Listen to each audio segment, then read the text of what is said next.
Question posée à l'IA.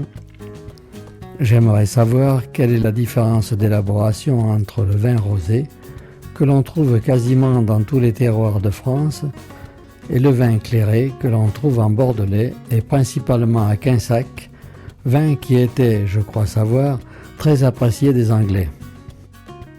Le clairet est souvent présenté comme un rosé foncé, mais cette définition est réductrice.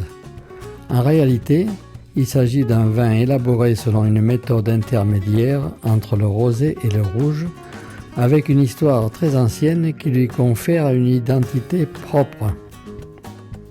La différence essentielle, le temps de macération. Tout repose sur la durée pendant laquelle le jus reste en contact avec les peaux des raisins noirs. Le vin rosé. Le rosé est obtenu à partir de raisins noirs ou parfois d'un assemblage autorisé dans certaines appellations très particulières comme en Champagne. Les raisins sont foulés, le jus reste en contact avec les peaux quelques heures seulement, généralement de 2 à 12 heures. Dès que la couleur désirée est atteinte, on sépare le jus des peaux. La fermentation se poursuit comme pour un vin blanc. On obtient ainsi une couleur très pâle à saumonée, peu de tanin, beaucoup de fraîcheur et de fruits. Le clairet. Le clairet suit un processus beaucoup plus proche de celui du vin rouge. Les raisins noirs macèrent plus longtemps, généralement 24 à 48 heures, parfois davantage selon le style recherché. Le mou extrait davantage de matières colorantes, de tanins, d'arômes issus des pellicules. La fermentation est ensuite conduite comme pour un vin rouge, mais la cuvaison reste nettement plus courte que pour un rouge classique. Le résultat est un vin plus coloré qu'un rosé, rouge rubis clair, plus structuré, plus vineux, plus apte à accompagner des plats. On pourrait dire que le clairet se situe à mi-chemin entre le rosé et le rouge. Rosé, 2 à 12 heures de macération, peu tannique, très léger, couleur pâle. Clairet, 24 à 48 heures environ, légèrement tannique, charpenté, rouge clair. Le rouge, plusieurs jours à plusieurs semaines, tannique, structuré, rouge profond. Pourquoi trouve-t-on surtout le clairet en Bordelais? Le clairet est presque exclusivement produit sous l'appellation Bordeaux clairet. Il est élaboré principalement à partir des cépages bordelais, Merlot, Cabernet Sauvignon, Cabernet Franc. Ces cépages donnent naturellement des vins aptes à supporter une macération plus longue tout en conservant une belle fraîcheur.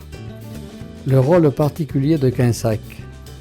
Vous avez tout à fait raison de citer Quinsac. Ce village est considéré comme la capitale du clairet. Depuis plusieurs décennies, il organise même une fête annuelle consacrée à ce vin et a largement contribué à préserver cette tradition alors que le clairet avait presque disparu après la Seconde Guerre mondiale. Aujourd'hui encore, une part importante de la production de Bordeaux clairet provient des environs de Quinsac. Les Anglais et le claret. Au Moyen-Âge, après le mariage d'Aliénor d'Aquitaine avec Henri II d'Angleterre en 1152, les vins de Bordeaux furent exportés massivement vers l'Angleterre.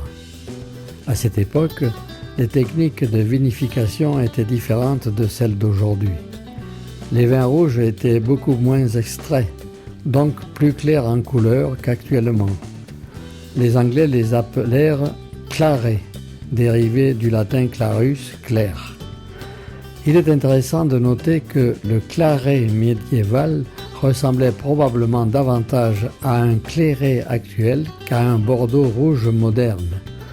Avec le perfectionnement des techniques de macération au XVIIe et XVIIIe siècle, les vins rouges bordelais sont devenus plus foncés et plus tanniques. Pourtant, les Britanniques ont continué à appeler tous les grands rouges de Bordeaux clarets, un usage qui subsiste encore aujourd'hui, même si ces vins n'ont plus grand-chose à voir avec le clairet au sens français.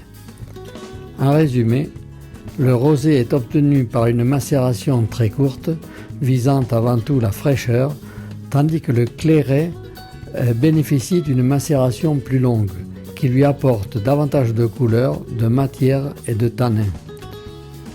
Historiquement, le clairet est aussi le plus proche des vins bordelais que les Anglais appréciaient tant au Moyen-Âge, ce qui explique l'origine du mot anglais claret. C'est donc bien plus qu'un simple rosé foncé, c'est un style de vin traditionnel à part entière, témoin d'une longue histoire viticole bordelaise.